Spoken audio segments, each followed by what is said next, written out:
Muy buenas noches, gracias por estar del otro lado, por ser testigos de una charla que esperemos sea nutritiva, les aporte algo. En este caso para conocer a una de las principales dramaturgas y directoras de teatro que tiene nuestro país. Estoy hablando de Mariana Perkovic. Mariana, buenas noches, ¿todo bien? Buenas noches, un placer volvernos a encontrar. Es cierto, recién comentamos, yo pensé que no te ibas a acordar, pero fuiste profe mía por allá por 96 o 97. Somos por ahí. muy jóvenes, Sí. éramos muy jóvenes. Se me cayó la cédula. Y a mí también. Mariana, toda una vida dedicada al teatro, ¿no? Mm. ¿Cuál es el episodio más antiguo que te vincula a una obra de teatro? Cuando eras bien chiquitita, Sí. supongo que habrás visto una obra que te cautivó, que Sí. te deslumbró. Sí, mira, específicamente en el Teatro El Galpón, antes de que se fuera al exilio, mi padre hacía prensa, mi padre era periodista, Ajá. Alfredo Perkovic, y hacía prensa con El Galpón, aparentemente, y me llevó a mí, y estaban haciendo Julio César de Shakespeare, y había una escena, yo era una niña, y había una escena donde se veía el cadáver ensangrentado de César tapado con una sábana, y yo me acuerdo que vi eso y dije, ah, wow, quedé perturbada por varios días, Sí. ¿no? Porque no era una obra para niños. Claro. Y mis padres, por suerte, siempre me llevaban al teatro, y no solo a ver teatro para niños. Entonces, para mí, el recuerdo más antiguo es ese Julio César del Galpón. Después también me llevaban, antes se hacían los domingos de mañana en el Teatro Solís, Juventudes Musicales. Y entonces nos dejaban a los niños solos en el Teatro Solís, y yo correteaba por el Solís. O sea que los teatros siempre fueron parte de mi Hubo una historia. siembra de tu padre Beo que Sí. terminó luego en una cosecha más que productiva y Sí, fructífera, sí, ¿no?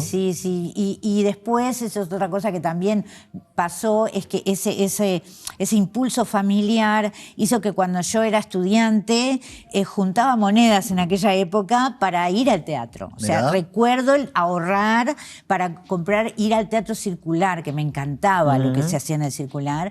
Entonces, de jovencita... y creo que en ese teatro, en el circular, que dicen que que despierta vocaciones a mucha gente, fue en el que me enamoré del olor del teatro. Mirá vos. ¿Viste? Cuando decís que acá hay algo, una cosa que me gusta y que me gusta para mi vida. No sabía cómo. Sí, sí. ¿Y qué es eso de ser una espectadora consciente, como lo has definido?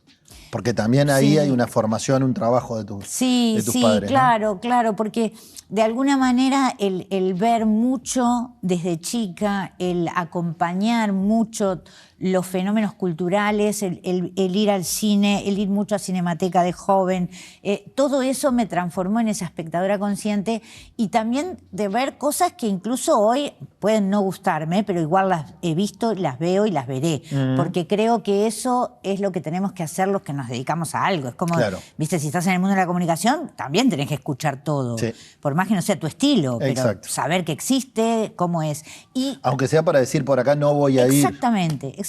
Y sobre todo a mí me gusta mirar al público, a los públicos. No hay cosa que me guste más que, por ejemplo, hace poco fui invitada al Movie Grande a ver Italia Fausta. Ajá. Y veía todas esas personas. Y yo decía, qué divino público. No es el público que va a ver mis obras, seguramente, pero es un público también divino, es otro tipo de público. Veo a veces en medios notas de gente que va a ver otro tipo de comedias, que no es el teatro que yo hago, pero mira cómo están contentos, cómo disfrutan. Si hay públicos que circulan, nos beneficiamos todos. Estoy de acuerdo. Te recibiste además de profesora de literatura en el IPA. Sé que enseñaste clases de teatro, pero ¿llegaste a dar clases como profe de literatura en liceos también, en secundaria? Sí, muy poquito. Ajá. Muy poquito. Cuando me recibí, una vez sola tomé grupos.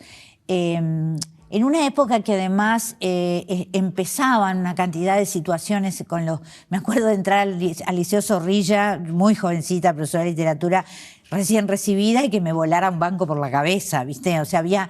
Y hubo algo ahí del sistema en el que yo no me sentí cómoda. Me di cuenta que sí amaba la literatura, pero que no quería ser profesora de secundaria. Y lo que hice fue tomar, esto no lo he contado nunca, tomar grupos de periodismo, grupos de talleres de lengua, en esa época habían una especie de taller de escritura para gente con dificultades. Entonces entré en secundaria por ahí y el periodismo, ¿sabes qué? Me atrapó, me enamoró. Bueno, de hecho ejerciste, ¿no? Exacto. Trabajaste en Semanario Búsqueda. Sí, fui editora de cultura de Semanario Búsqueda, pero hice radio, hice televisión, hice diario, o sea, pasé por las redacciones en la época que había máquina de escribir. Sí, sí. Y eso me hizo muy feliz hasta que también me di cuenta, estando en Búsqueda, que quería hacer teatro. Y no podés estar en los dos lugares. No podés hacer periodismo y hacer teatro. Bien. Con apenas 19 años tuviste tu primer contacto con la dirección teatral al ser asistente de Carlos Aguilera. Fuiste su dos en los ensayos de la obra Ya nadie recuerda a Frédéric Chopin en el año 82. ¿Cómo recordás esa experiencia? Y contame cómo era esa Mariana casi veinteañera en un país todavía en dictadura. Sí, era difícil. Primero, Carlos Aguilera, que fue un gran director uruguayo del que se habla muy poco hoy, ya fallecido, fue muy generoso porque me permitió aprender con él, me permitió estar sentada al lado de él. No me tenía para el café, me tenía para hablar, para preguntar. Trabajabas y a su vez era docente tuyo en el mismo combo, ¿no? Claro. Y entonces yo veía cómo él dirigía a los actores. Ahí conocí a Omar Varela, que actuaba con él en una obra. Después él me llevó a la Comedia Nacional y me pidió que hiciera como un trabajo con el texto, porque sabía que yo era profe de literatura. Entonces, esa Mariana tan joven estaba aprendiendo a ser directora sin saberlo. Porque, claro, yo quería ser directora, pero no tenía cómo formarme, porque yo no era actriz. Claro. La mayor parte de los directores en este país son actores o actrices. Hicieron escuela, y yo no. Sí. Entonces, si Carlos Aguilera y otros, porque también Héctor Manuel Vidal me hizo como una especie de asesoría en mi primer espectáculo, si estos directores no me hubieran dado ese espacio, por eso yo siempre invito a asistentes de dirección jóvenes, siempre, porque me parece que es lo que uno tiene que hacer. Tu formación abreva en el mencionado Carlos Aguilera, también en otros directores teatrales como Héctor Manuel Vidal, que lo acabas de mencionar, Jorge Curi, Eduardo Esquinca.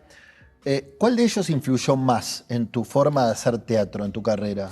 Es una linda pregunta porque creo que cada uno de ellos me dejó cosas distintas.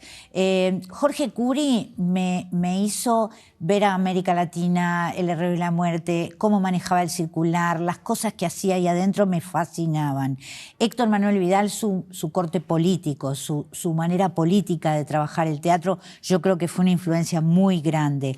Eduardo Esquinca, con Eduardo Esquinca aprendí a ver lo plástico, la belleza plástica, el color, el gran Teatro Solís, la Comedia Nacional. Entonces de cada uno aprendí, ¿viste? De cada uno robé, como se dice, ¿no? Bien. Dije, de acá puedo tomar esto, mirá cómo trabaja el piso uno, mirá cómo trabaja el público otro. Y Héctor me enseñó una cosa, y es a mirar al público.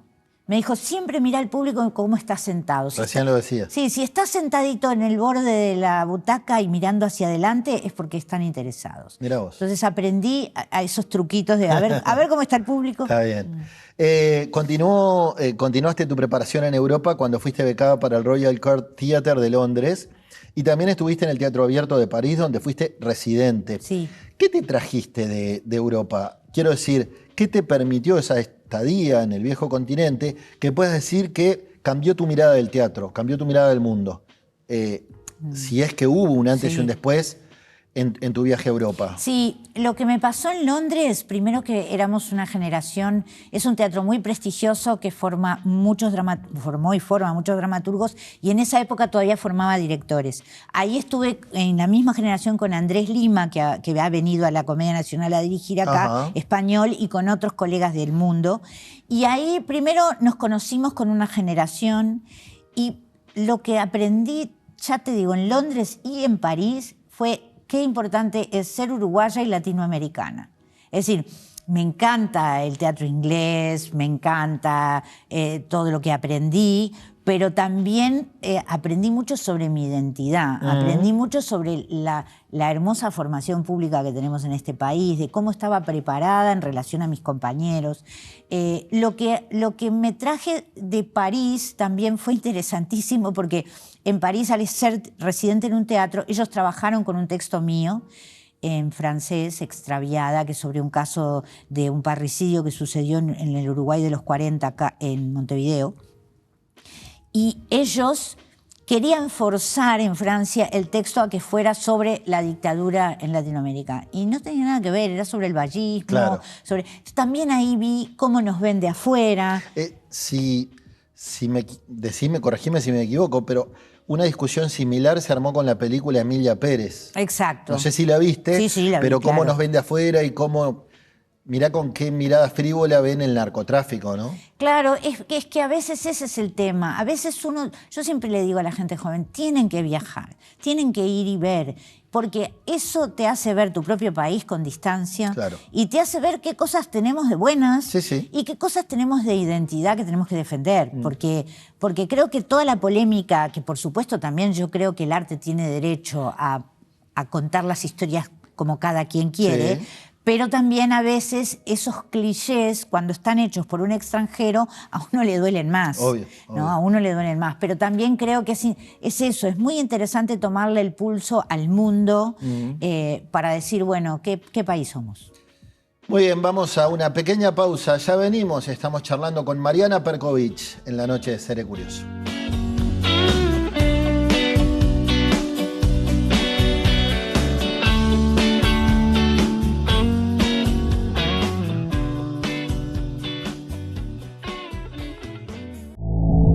Oportunidad, del latín op, hacia, y portus, puerto. Hacia el puerto van las oportunidades y desde ahí llegan a todos. Oportunidades de 20 pies, de 40, con productos que empresas van a repartir, comercios a vender y más de 3 millones de personas a disfrutar. Otras que viajan al mundo en botellas de tanat, cortes de res o granos de arroz. También en cada carga que llega y sigue hacia otros países van oportunidades para el nuestro. Oportunidad es estar frente a algo bueno. Hoy tenemos la oportunidad de convertirnos en una gran puerta de entrada y salida del continente y pasar de ser un puerto modelo a ser un puerto hub regional. Estamos trabajando para ampliar la terminal Cuenca del Plata y sumando infraestructura para estar a la altura de los principales puertos del mundo, para recibir barcos de cualquier tamaño y bandera, y así seguir generando oportunidades que queden acá. Terminal Cuenca del Plata.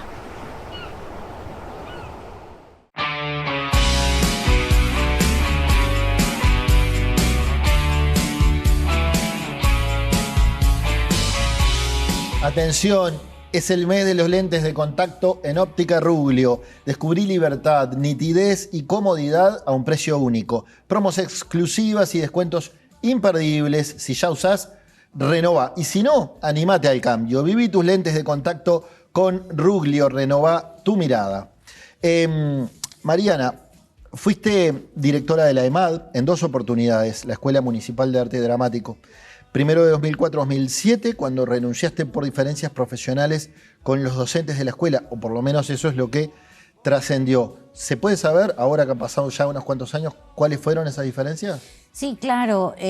Cuando fui, siempre digo, la EMAD es una escuela increíble y es un privilegio trabajar en la EMAD, tanto seas director o directora, docente, porque es actor, lo que fuera. Es un espacio precioso para trabajar.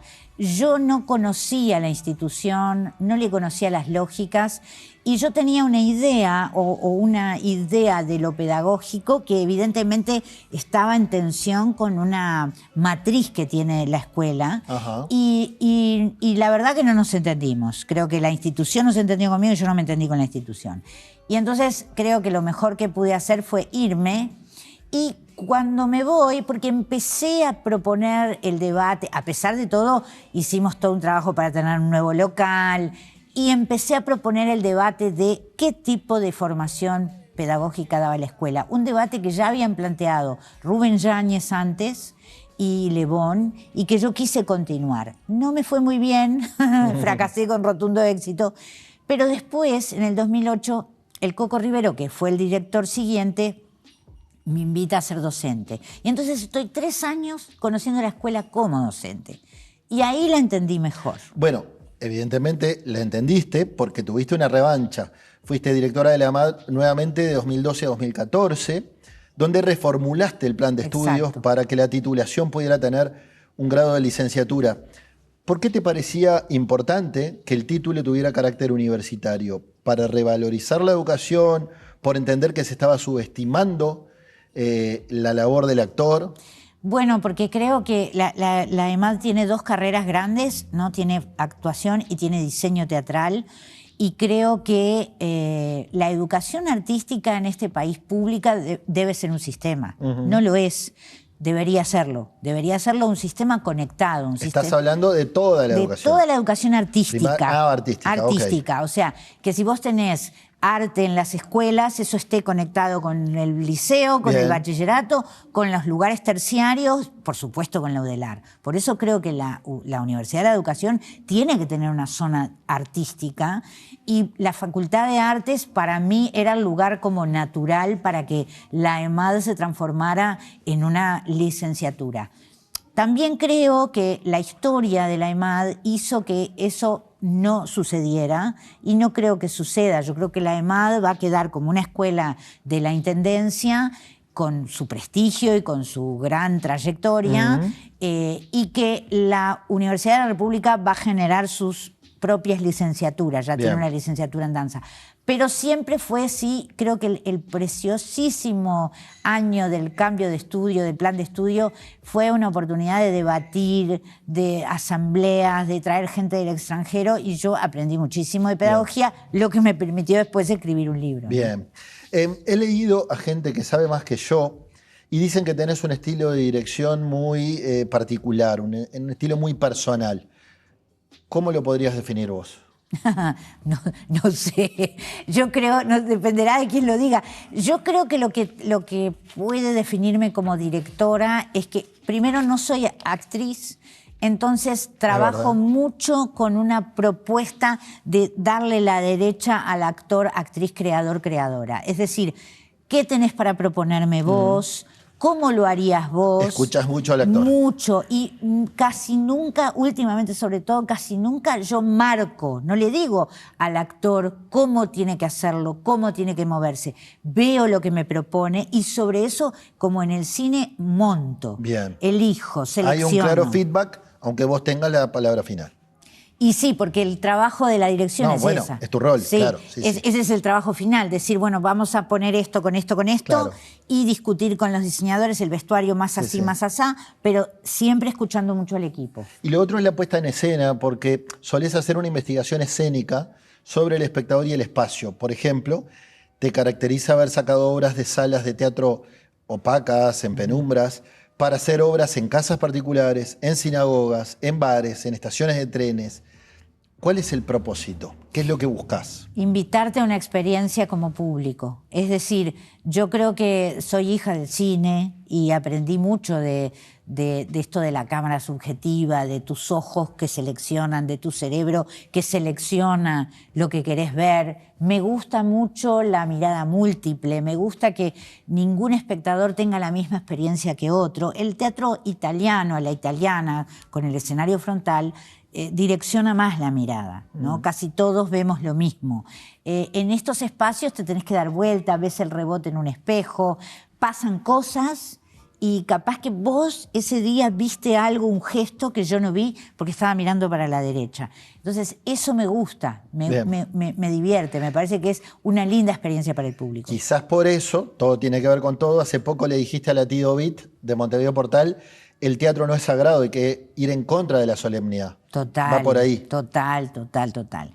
Yo creo que cualquiera que esté escuchando y viendo esta entrevista, si cualquier propuesta artística se pone muy solemne, uno tiene que levantarse e irse, ¿no? La solemnidad es enemiga de lo bueno, porque la solemnidad a veces nos hace creer que somos demasiado importantes, cuando en realidad lo que estamos haciendo es ofrecerle a la gente algo para su tiempo libre. nada menos. Tenemos ese gran trabajo de decir, esa persona en su tiempo libre, en vez de quedarse en su casa con la familia, Sí. salió, pagó una entrada. Entonces, trabajá con cuidado del público, trabajá pensando en eso, en no bajarle línea, en no ponerte solemne. Es decir, lo que hacemos no es tan importante. Está bien, ¿no? entiendo. Es eso. Y cuando dicen que sos provocativa como directora de teatro, ¿para vos es un agravio, un insulto o es un elogio?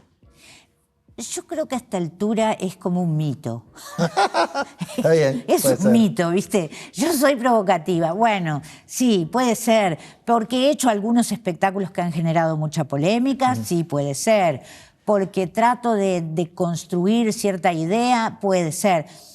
Pero después que la gente me conoce soy menos polémica de lo que piensan. Yo creo que también se van construyendo en un país chico como el nuestro, ¿no? Ciertos sellos. Entonces, esa mitología de la Mariana o la Perco, como me dicen, polémica, es verdad, tengo, y siempre lo digo, tengo opinión y tengo una fuerte voz.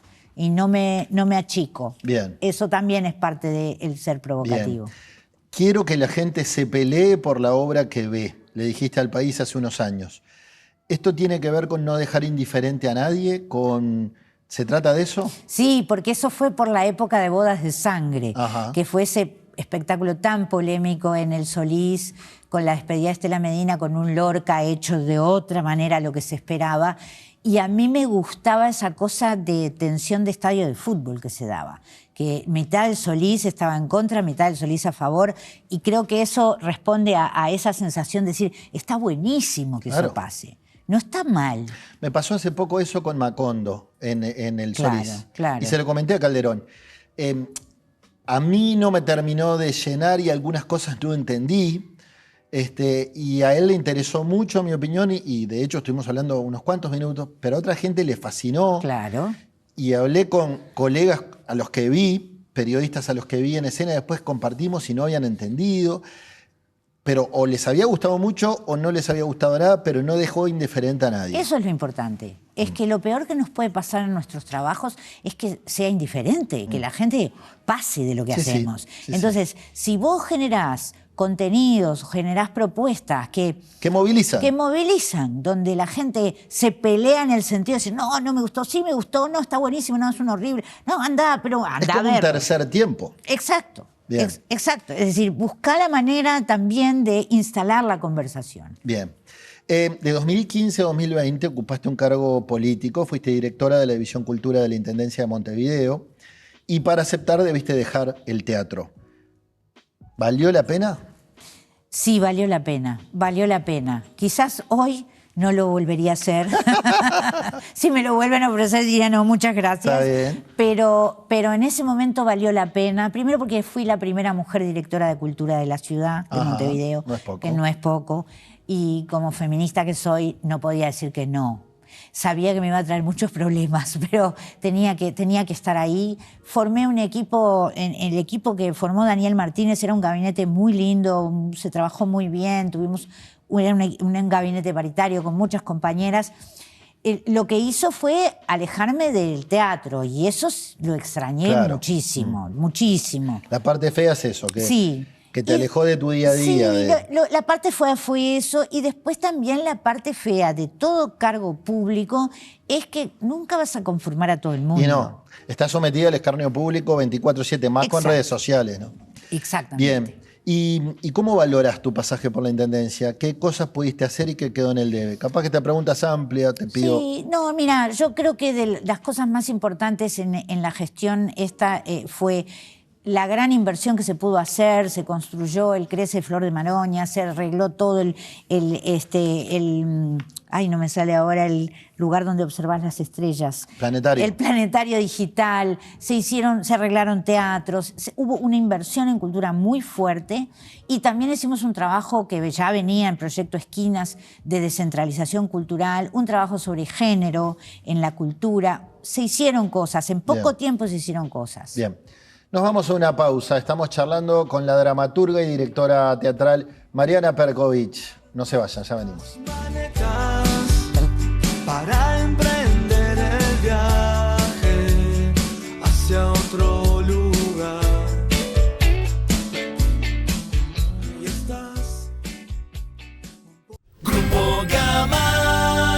En Grupo Gama trabajamos para hacer la diferencia. Con responsabilidad, dándole valor a la vida. Y lo hacemos en familia, para las familias y las empresas del Uruguay. Conéctese usted también a Grupo Gama. Con Grupo Gama te sentirás seguro, te sentirás en familia. Todos los emprendimientos tienen una energía especial. Una energía que los hace avanzar, que no los deja detenerse. Una energía que los hace crecer. Para que esa energía emprendedora se potencie, en UTE lanzamos el Plan Inteligente para Pymes, que se le suma al de hogares. Un plan para que las empresas accedan a la energía eléctrica a un precio más conveniente y con garantía de ahorro. Si después de un año pagaste más que con la tarifa actual, te devolvemos la diferencia. Ingresá al simulador en ute.com.uy y pasate al Plan Inteligente para Pymes sin costo. UTE, transformando con energía nuestro país.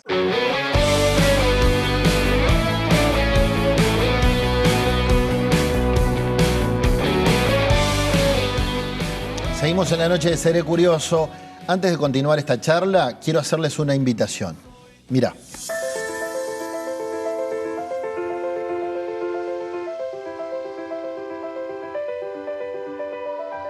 La violencia puede ser explícita, aparente, silenciosa. Y cuando golpea a quienes son más vulnerables, vivir en familia parece tan natural que ni lo pensamos. Pero si criamos y crecemos en soledad, tomar decisiones es algo que hacemos durante toda la vida. ¿Qué pasa cuando elegir no es una opción? Desde Aldeas Infantiles trabajamos para que niños, niñas y adolescentes crezcan y se desarrollen en familia. Algo siempre podemos hacer. Donar es formar parte. Aldeas Infantiles. ¿Y de qué se trata? Bueno, este próximo 29 de agosto nuestro programa tiene el gusto de invitarte a ti y a todos a abrir el corazón, a inspirar un poco de esperanza y, ¿por qué no?, a tender una mano a los que más lo necesitan. Radisson Victoria Plaza abre sus puertas para una cena donde todos podemos colaborar. Y vos que estás mirando en tu casa, podés adquirir un ticket o una mesa si tenés una empresa a través del teléfono 099-152-952. Quiero saludar especialmente a Germán de León, director de Arte Aluminio, que se ha puesto esta quijotada a sus espaldas, junto a un gran equipo de Aldeas Infantiles, con la colaboración de Trimax Media y el Radisson, con un montón de empresas más que están luchando para que esto se haga realidad y poder darle una mano a los más vulnerables, los que más lo necesitan, los niños.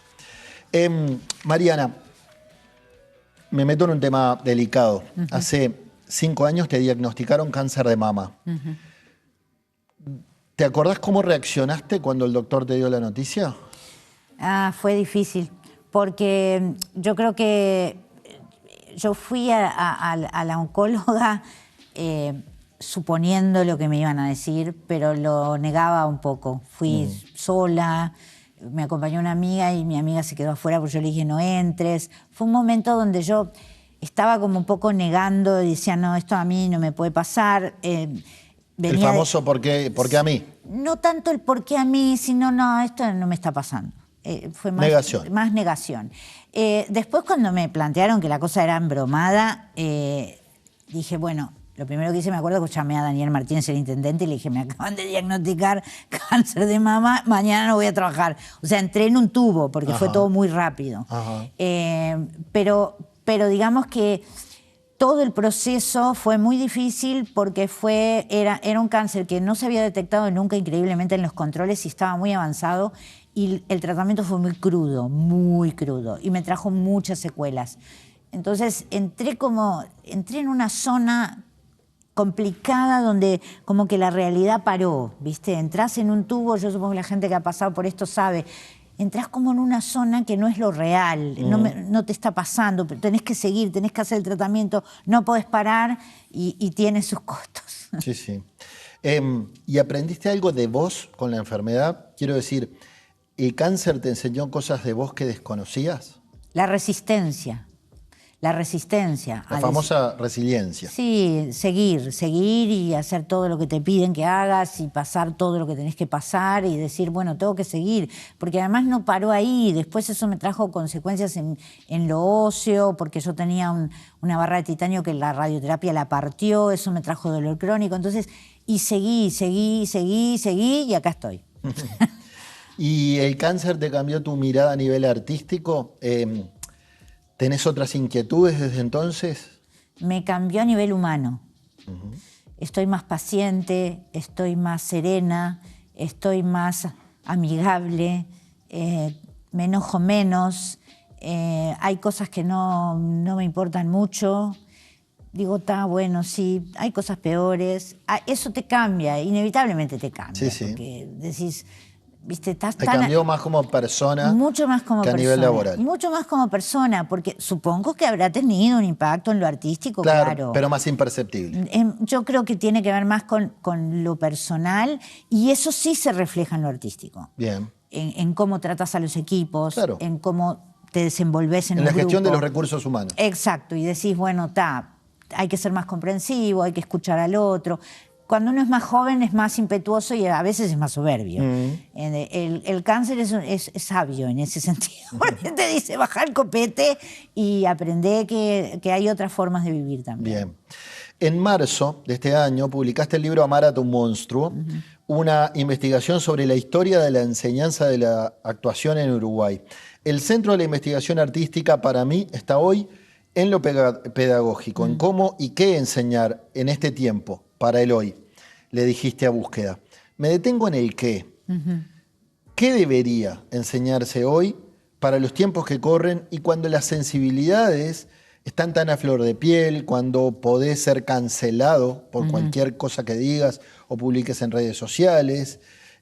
Podés ser cancelado si decís algo que vaya a contracorriente. ¿Me explico? Sí, absolutamente. Entonces quiero preguntarte eso.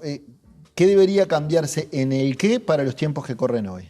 Yo creo que primero hay una cosa muy pragmática y es en la enseñanza artística a nivel terciario, además ya a nivel universitario, lo primero que tenés que hacer es decirle a la gente, tenés que ver de qué vas a vivir. Porque del arte no vas a vivir, ¿no? Tenés que vivir de oficios conexos, digamos. Eso es una cosa pragmática que siempre insisto. Y por otro lado, en esto que decís, creo que hay que generar una escena pedagógica que te ayude a ser fiel a vos mismo. Y a creer en tu discurso y a creer en lo que querés hacer y a cómo lo querés hacer. No le tengo tanto miedo a esto de lo correcto o incorrecto si vos lo sostenés con verdad, si vos sos riguroso en lo que haces. Yo por ejemplo... Si no es un mero capricho. Exacto. Si vos realmente querés hablar de un tema, lo investigaste, profundizaste y lo estás hablando con respeto interno del equipo, el público lo ve. Me pasó con Operación Océano. Perdón lo autorreferencial, pero hice una investigación sobre el caso Operación Océano y me pegaron un montón de lados, pero yo sabía de qué estaba hablando. Absolutamente. Entonces, es así. eso te da cierta espalda, ¿no? Exacto, exacto. ¿Y a qué monstruos te has enfrentado vos en tu vida? A varios, ¿no? A varios. Yo creo que uno puede pensar el cáncer fue el peor. No, creo que ciertas fracturas familiares, ciertos abandonos que uno sufre cuando es muy chico, eso te forma el carácter. Quizás por eso dicen que soy peleadora y soy... No, claro, pero uno tiene que hacerse fuerte y tiene que sobrevivir. Entonces, creo que los monstruos han sido más en el ámbito de lo privado. Yo en el arte, en la cultura y en mis trabajos, los monstruos siempre estuvieron afuera, no entraron en ese campo. De acuerdo. Mirá lo que le dijiste a Emanuel Bremerman del Observador. Es inaudito lo que le cuesta al teatro uruguayo aceptar la desigualdad de género. Ah, sí. ¿Por qué lo decís? Lo digo porque así como en otras disciplinas y en otros terrenos, yo siempre digo, hagan el ejercicio de pensar quiénes son en masculino, ¿no? Los mejores directores de Uruguay. No aparecen las mujeres, no aparecemos, aparecen siempre varones. Entonces, si vos haces un trabajo académico y citás solo varones, Ese es el problema. Hay que estar permanentemente militando para decir las mujeres existen, las mujeres están, las políticas públicas tienen que poner ese énfasis y en lo privado también, para que las mujeres estén. También hay otras desigualdades étnico-raciales, de clase. Eso es transversal. Sí, entonces, pero sí, al teatro uruguayo le cuesta mucho. En general, las mujeres son en el teatro las actrices, las diseñadoras de vestuario, pocas iluminadoras, pocas escenógrafas. Y sin embargo, en las clases de diseño son todas mujeres. Y hay un varón, 2. Sí. Pero, sin embargo, a la hora del reconocimiento cuesta más. Bien. ¿Por qué te has convertido en una militante, tomo tu palabra, de la comunidad LGBT? Porque de alguna manera hay que hacer visible lo que no es visible. Y porque yo siempre digo, cuando yo me casé y estaba en la intendencia, o sea que tenía un cargo público, hubo medios que publicaron fotos de mi casamiento levantadas de mis redes sociales y hubo gente que puso cosas horribles abajo. Y entonces cuando vos ves, yo soy una mujer privilegiada, soy una mujer blanca, soy una mujer de clase media, o sea, yo tengo mis privilegios, yo no tengo las desigualdades, no sufro las desigualdades que sufren otras mujeres. Pero cuando entras en el colectivo y ves las cosas a las que se ven sometidas ciertas personas, decís, bueno, no, hay que seguir luchando para que no se mate a una mujer trans y en un medio se diga que mataron a un hombre. Está claro. Eso me hace militante. Mariana, ¿cómo fue volver al teatro, a dirigir una obra tras 10 años de estar alejada de las tablas? ¿Fue terapéutico? No, nunca. Vos sabés que no creo en el arte como terapia. Ajá. La terapia es la terapia, uno la tiene que ir y hacer. Y el teatro es lo que uno hace y lo que uno sabe hacer. Son cosas distintas. Hay gente que hace terapia haciendo pintura, pero yo hablo de ser un artista. Sí. Sí creo que fue una fiesta para mí, fue una alegría, fue... Volver a estar en tu salsa. Y fue volver a estar en lo que soy, en lo que me gusta y en lo que me define. Muy bien. Vamos a una pequeña pausa y cerramos esta charla con Mariana Perkovich en la noche de Seré Curioso.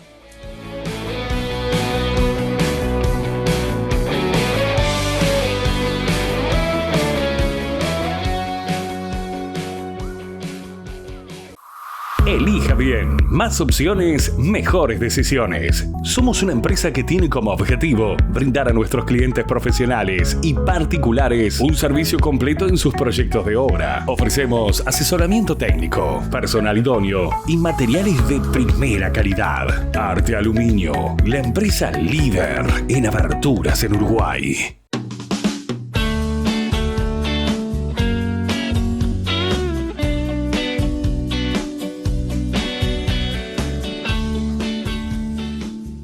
Muy bien, tenemos un pequeño clip, Mariana, para hablar de la obra que estás estrenando, Fiesta Patria, en lo que significa tu regreso al teatro tras, como decía, una década de ausencia. Vamos a verlo, señor director, y lo comentamos con su directora.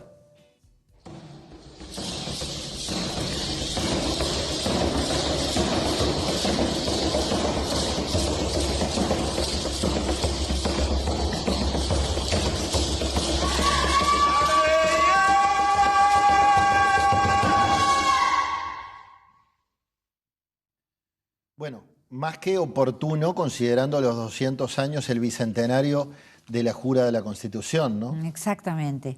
Yo tenía muchas ganas, porque venía del libro, de leer mucha historia, de leer muchos historiadores e historiadoras de este país increíble, que tenemos gente divina que escribe y que me ha enseñado tanto, y tenía ganas de el teatro meterlo en ese terreno. Meterte en la historia misma. Absolutamente. De los orígenes de nuestro país. Absolutamente, de la conformación del Uruguay como nación. Un Uruguay mestizo, ¿no? Mestizo, un Uruguay racista, un Uruguay que niega a sus indígenas, un Uruguay que a veces en el arte, cuando vos mirás las plateas, la gente afro no está, y después mirás el escenario, la gente afro no está. Entonces, ¿cómo de alguna manera uno podía armar un equipo diverso, colorido, en el sentido de variado, y que pudiera reflexionar en conjunto sobre este bicentenario de otra manera? ¿Te lo propusieron? ¿Se te ocurrió a vos? No. Fue todo idea tuya. Sí, fue una idea y empecé a armar equipo alrededor de esa idea. Hablé primero con Daniela Pauletti Volcana, la productora, y le dije, vamos a hacer este proyecto. Empezamos a convocar artistas, se armó todo el equipo y se habló con la directora del Cabildo, porque claro, no es en un teatro. Claro. Y la Está bien, pero es donde tiene que estar. Y sí, el Cabildo del Uruguay, digamos. Y por suerte la directora Rosana Carrete aceptó y entonces pudimos ensayar ahí, que también eso es un diferencial. Conocerle, viste, el sonido al lugar, la pared, la luz, qué pasaba con las dinámicas de público, porque vos entrás al Cabildo, está la enorme estatua de Artigas, subís un tramo de escalera y está la sala de los constituyentes. Ahí adentro hacemos fiesta patria. Qué divino. Bueno, según tu agente de prensa, Fernanda Muslera, ella me contó que es una experiencia muy bella y removedora, que reflexiona sobre la obra y las heridas del Uruguay justo en las vísperas del Bicentenario. Contame un poquito más vos de qué se trata. A mí no me tenés que convencer porque ya te dije que voy a ir. Pero convencé a los televidentes. Bueno, es un espectáculo. Primero que dura 60 minutos y es bastante contundente, en el sentido de que no vas a ver una historia convencional sobre que está Artigas, si está un personaje. No, son cuadros distintos sucesivos que van recorriendo temas y la síntesis la vas a tener que hacer vos. Bien. No es una obra que te va a generar problema de, no entiendo, pero sí vas a tener mucha información simultánea, porque hay texto, hay danza, hay canto y está todo viste, como en un hojaldre. Y entonces, al final la mordida la das vos del hojaldre. Está bien. Bueno, decías, va en la Sala de los Constituyentes del Museo Cabildo de Montevideo, los viernes a las 19 y sábados al mediodía. Sí. Lo hablábamos fuera de cámara, un horario poco convencional, pero me estabas diciendo que le está yendo bárbaro. Agota, los sábados se llena, es increíble, porque a la gente le encanta salir de día, va al Cabildo a las 12 y después se va a comer por ahí. Sí. ¿Y dónde pueden comprar las entradas? Es solamente por Red Tickets, porque en el Cabildo no es un teatro, entonces no se venden entradas allí. Entonces por Red Tickets va hasta el 13 de septiembre, queda hecha la invitación. Este año cumplís 30 años de trayectoria como directora teatral. ¿En qué te reconoces en aquella joven de 1995? ¿En qué sentís que has cambiado completamente? Bueno, me reconozco en una coherencia de siempre hacer un teatro que sale de la norma. Yo no empecé haciendo teatro en un teatro italiano, en la Sala Verdi. No, empecé haciendo teatro en una sinagoga. Por lo tanto, claro, y después en la estación de trenes de Colón. Entonces, digamos que yo empecé así y sigo así y voy a seguir así. Y ya mi próximo espectáculo va a ser en otro espacio no convencional y voy por ese camino porque me gusta y porque creo que hay un público que le gusta también. Claro que sí. ¿No? Y uno tiene que fidelizar a su público, sí, ¿no? Sí. Eso por un lado. Y en lo que he cambiado, en que la edad y la experiencia y la vida me ha hecho más comprensiva. Me ha hecho más comprensiva con los equipos. Muy bien. Te vas a llevar los lentes, gentileza de los amigos de Óptica Ruglio. Ay, qué lindo. ¿Puedo mirar? Por supuesto. Y mientras abrís el estuche y bichás, te quiero hacer la pregunta de estilo del programa. ¿Sos feliz? Sí, soy feliz. Absolutamente feliz. Gracias, Mariana. No, gracias a ti. Señores, gracias por estar del otro lado, por acompañarnos todos los jueves a la noche en la pantalla de BTV. Hacemos con mucho amor este programa desde Trimax Media. Chau, chau.